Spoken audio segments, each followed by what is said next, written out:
Hello dears, this is Tahir Iqbal. Exercise 2.2 के साथ मैं आपकी खिदमत में हाज़िर हूँ। यहाँ पर हमारे पास क्वेश्चन नंबर 1 जो है, ये याद रखें कि हमने पूरी एक्सरसाइज का सलूशन एक वीडियो के अंदर करना है। Exhibit A union B and A intersection B by Venn diagram. पहली कंडीशन ये है कि ए अगर सारे का सारा बी के अंदर हो, यानी A is the subset of B. जब ए बी का सबसेट होगा तो ए के अंदर एलिमेंट्स की तादाद ज़्यादा होगी, कम होगी और बी में ज़्यादा होगी। तो जब आप ए का यूनियन बी से लेंगे तो ए का यूनियन जो आपके पास बी से लेंगे, बी चूँकि बड़ा सेट है तो आपके पास रिज़ल्ट के तौर पर बी आएगा, तो इसलिए ये सारा एरिया जो है ये इसके अंदर शामिल हो जाएगा। और जब हम इसी सेट के अंदर ए इंटरसेक्शन बी की बात करेंगे तो फिर इंटरसेक्शन में चूँकि छोटा सेट आता है, यहाँ पर हमारे पास जो रिज़ल्ट आएगा वो जस्ट आपके पास ए आ जाएगा। जो छोटा सेट जो है वो ए है और ए कंटेन करता है बी में, तो इंटरसेक्शन बी ए के इक्वल आ जाएगा। यहाँ पर हमारे पास जो नेक्स्ट पार्ट है उसके अंदर देखिए हमारे पास ये है कि बी कंटेंट कर गया ए में, तो ए यूनियन बी जो है ये सारे का सारा होल होगा। दूसरे लफ्ज़ों में आप कह सकते हैं कि ये बड़ा सेट है, ए आ जाएगा। इसी तरह से जब आप इसका इंटरसेक्शन बी के साथ देखेंगे तो ये शेडेड एरिया आएगा और ये फिर बी के इक्वल होगा। इसके बाद पार्ट नंबर 3 में देखें, हमने ए यूनियन ए कम्प्लीमेंट लेना है। आपको पता है कि किसी भी सेट का यूनियन और उसका कम्प्लीमेंट, दोनों का जो यूनियन है वो यूनिवर्सल सेट होता है। तो अगर मैं ये कहूँ कि ये यूनिवर्सल सेट है तो यहाँ पर एक कम्प्लीमेंट है, एक ए सेट है, तो दोनों का यूनियन जो है वो यूनिवर्सल सेट आता है। अब ए इंटरसेक्शन सी की हम बात करें तो जाहिर है ए इंटरसेक्शन सी जो है ये टोटली डिफरेंट सेट्स होते हैं। ए का एलिमेंट ए कम्प्लीमेंट में नहीं होता, ए कम्प्लीमेंट का ए में नहीं होता, तो यहाँ पर हमारे पास आ जाएगा एम्प्टी सेट। उसके बाद हमारे पास है A and B are disjoint sets.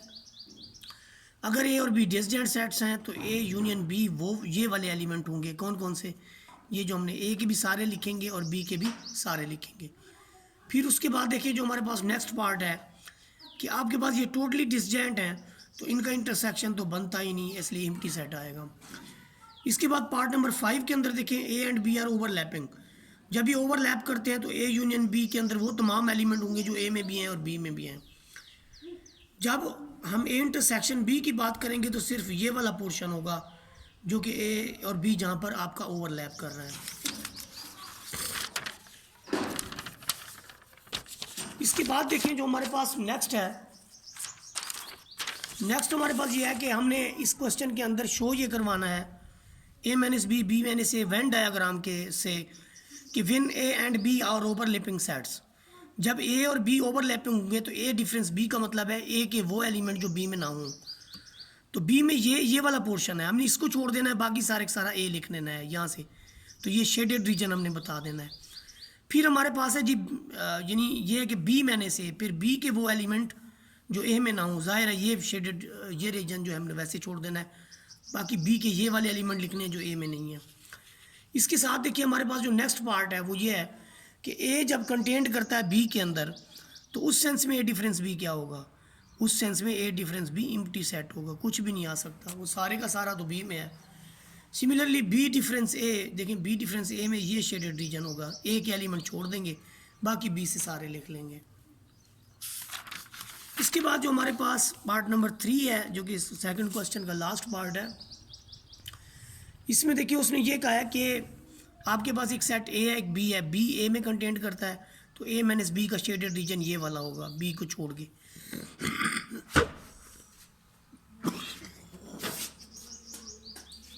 जो दूसरा हमारे पास है इसमें देखिए चूंकि बी जो है वो ए के अंदर कंटेंट करता है तो B difference A is nothing, क्योंकि बी का कोई भी ऐसा एलिमेंट एग्जिस्ट नहीं कर रहा जो ए के अंदर हो।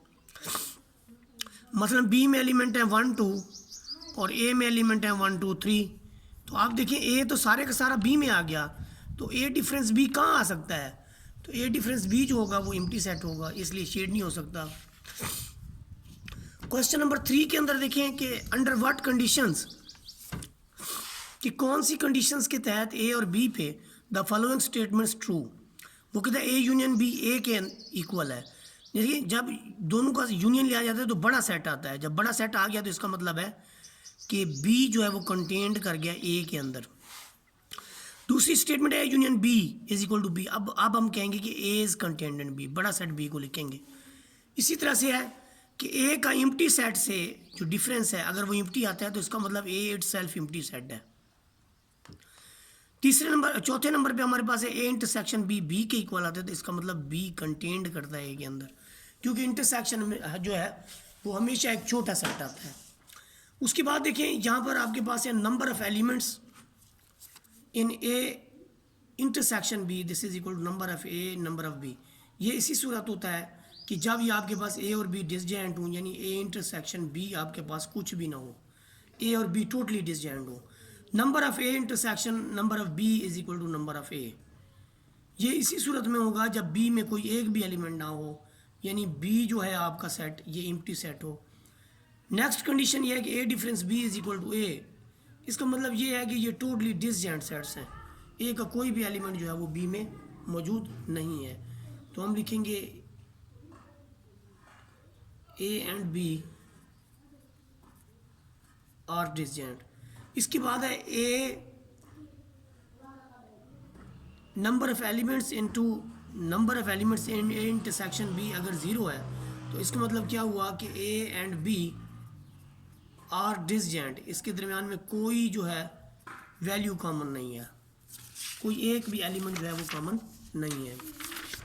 इसके बाद देखेंगे हम पार्ट नंबर 9। पार्ट नंबर 9 के अंदर देखें स्टेटमेंट के अंदर क्या है कि ए यूनियन बी अगर यूनिवर्सल सेट आ जाता है तो इसका मतलब है कि ए बी के कंप्लीमेंट के इक्वल है और बी ए के कंप्लीमेंट के इक्वल है। A union B, B union A आ जाए तो ये ट्रू बात है, ये तो हमारी प्रॉपर्टी होल्ड करती है कम्यूटेटिव लॉ।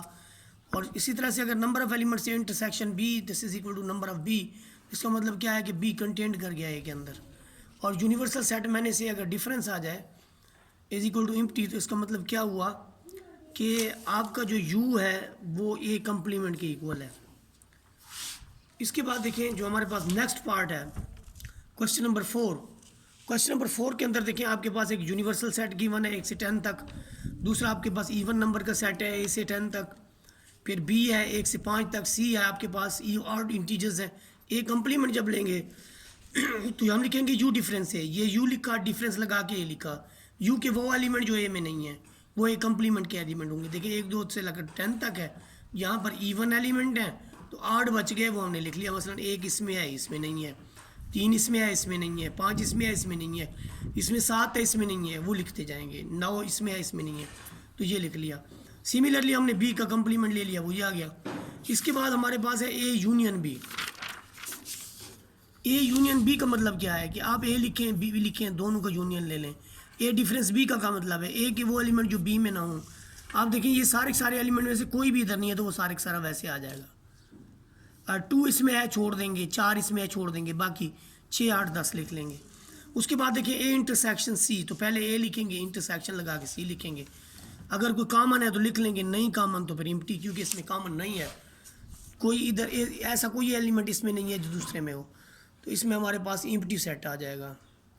इसके बाद नेक्स्ट देखें हम ए कंप्लीमेंट बी कंप्लीमेंट निकाल चुके हैं, ये हमने ए कंप्लीमेंट निकाला है, ये हमने सी कंप्लीमेंट निकाला है, दोनों का यूनियन लें, ये A complement union this is equal to universal set, यानी इसके अंदर जो है आपके पास 8 है, इसके अंदर इवन है, दोनों मिला के आपके पास टोटल यूनिवर्सल सेट बन रहा है।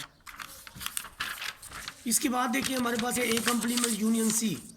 जब आप ए कंप्लीमेंट लिखते हैं तो इसका मतलब यूनिवर्सल सेट मैंने से का यूनियन लेना है सी के साथ, यू मैंने से का मतलब है यू मैंने से फिर ये वाला यूनियन। तो देखिए आपके पास यहाँ से इसके वो एलिमेंट जो इसमें ना हो तो 8 आ जाएंगे, 8 का यूनियन 8 से वही 8 इंटीजर आ जाएगा। यू कंप्लीमेंट हमेशा एम्प्टी होता है, आप खुद देख लें, जब यू कंप्लीमेंट लिखेंगे तो यू मैंने से यू के और कहाँ जो यू में ना हुआ ऐसा तो कुछ हो नहीं सकता, सारे एलिमेंट दूसरे में है, इसलिए U complement is equal to empty set. Next हमारे पास क्वेश्चन नंबर 6 में देखिए हमने वेन डायग्राम को वेरीफाई करना है फॉलोइंग में कि A difference B this is equal to A intersection B complement. A difference B का मतलब ये होता है कि ए के वो एलिमेंट जो बी में ना हो, ये हमारी लेफ्ट हैंड साइड है, और जब हम राइट हैंड साइड की बात करते हैं तो उससे पहले बी कंप्लीमेंट हम देखते हैं, बी के वो और कहाँ जो ए में ना हो, यू माइनस बी। तो जब हम इसका शेडेड रीजन लेते हैं, यानी ए इसका जब शेडेड रीजन हम लेंगे, ये आपके पास है बी कंप्लीमेंट, ये आपके पास है ए डिफरेंस बी। तो बी कंप्लीमेंट लेने के बाद उसका इंटरसेक्शन लेंगे हम ए के साथ, तो देखिए यू कंप्लीमेंट का इंटरसेक्शन इसके साथ ये वाली चीज़ है, तो ये आपका 1 इक्वेशन है, ये 2 है। इस फिक को देखिए बिल्कुल सेम है। इसका मतलब क्या हुआ कि a minus B this is equal to a intersection b complement. इसी तरह से हमारे पास इसका सेकंड पार्ट है और एक्सरसाइज का लास्ट पार्ट है। इस पर गौर करें ज़रा, इसके अंदर जो है क्वेश्चन क्या है हमारे पास, इसमें यह है कि a difference b complement intersection b। तो पहले तो अब a डिफरेंस b लें, फिर इसका कंप्लीमेंट क्या होगा, इसको छोड़ के बाकी सारा। तो अब ये शेड कर लिया, अब देखिए जो पहले शेडेड था उसको छोड़ दिया, तो ये आ गया ये डिफरेंस b कंप्लीमेंट। अब इसके अंदर देखें, इसके अंदर हमने इंटरसेक्शन लेना है b के साथ, तो इसकी इंटरसेक्शन b के साथ क्या बनेगी, होल b बनेगा आपका। देखें इस सेट की इंटरसेक्शन b के साथ, a वाला ये पोर्शन तो है नहीं, बाकी देखें ये सारा b में आ जाएगा, तो ये जब सारा बीच में आ जाएगा तो ये सारा b होगा, तो ये आपका हो गया a difference b complement intersection b। तो ये सोल्यूशन है आपका ये सारी एक्सरसाइज का चंद मिनट के अंदर।